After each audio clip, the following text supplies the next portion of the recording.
Good evening, and welcome to the new season of Moviedrome.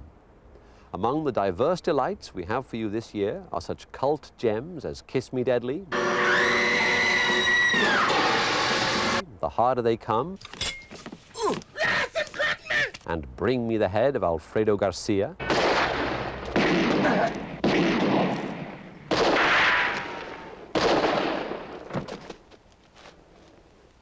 excursions into horror with Halloween, Killed him. You can't kill the boogeyman. and The People Under the Stairs.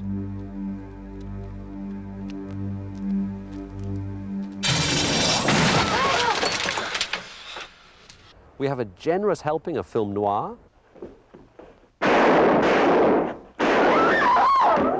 and a pair of demented biker movies.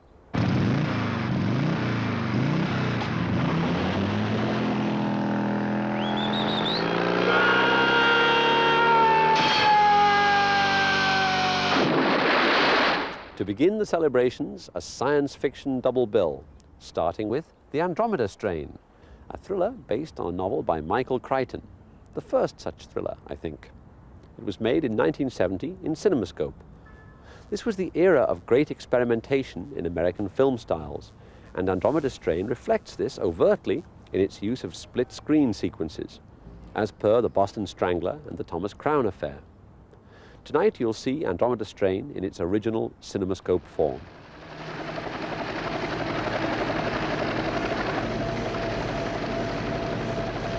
I was afraid of that. The birds will eat the infected flesh and then fly off and spread the disease. If it is a disease. The three Michael Crichton films that I'm familiar with are Westworld, Jurassic Park, and this one. And they all seem to have the same basic theme.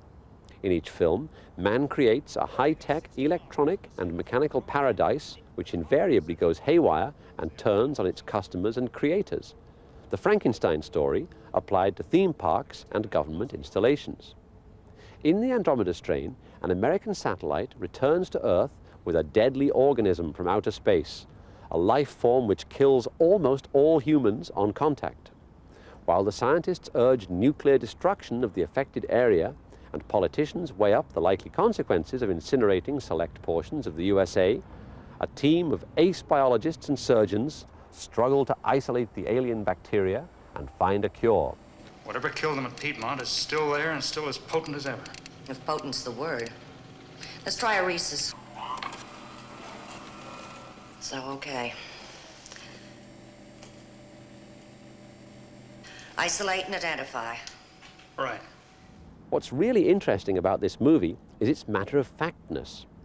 There are no movie stars, no love interest, no action until almost the very end. There's no music for the first hour of the film. The dialogue is often mundane and trivial, like the dialogue in that science fiction masterpiece, 2001, which is just as it should be, since the events in question, encounters with alien life, the possible annihilation of the human species, are so momentous. Ratcheted up just a notch, these could be Kubrick scientists with their animal experiments, their top secret government assignments, and their obsessive cleanliness. We face quite a problem. How to disinfect the human body, one of the dirtiest things in the known universe. That is without killing the human being at the same time. It gets tougher as we go, I'm afraid. Hard on the taxpayers, isn't it, the way we burn up uniforms? They're paper. Perhaps not surprisingly, special photographic effects are by Douglas Trumbull, who did the special effects on 2001 and later directed his own science fiction film, Silent Running. For my money, this is the best of these Crichton science fiction thrillers. There's a nice layer of irony, not quite of Kubrickian proportions, but much more than would be acceptable in a mainstream Hollywood film today.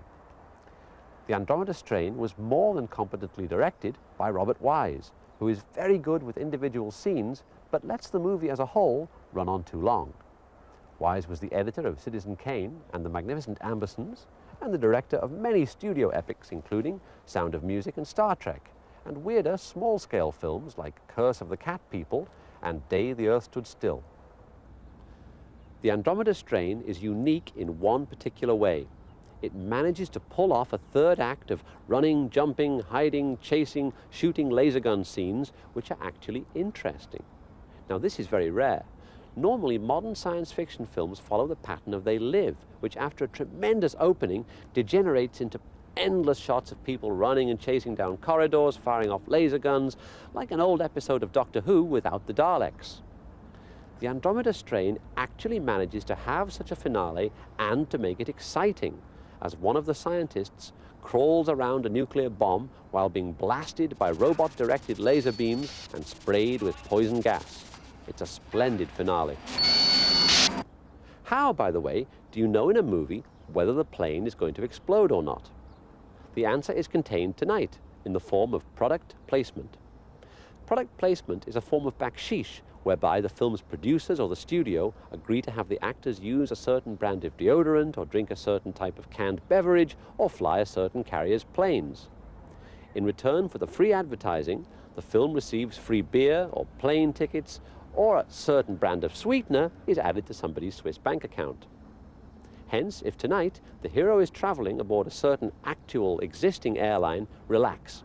No airline is going to lend its logo to a movie if the plane then gets blown up, any more than a whiskey company is going to give free bottles to a production in which the hero dies of drink. So, from now on, if you see Warren Beatty getting aboard a plane bearing an obviously fake airline logo such as American Transair, be on your guard. At very least, there's going to be a mid-air collision and Warren is going to have to wrestle the old Airbus in for an emergency landing on the M6.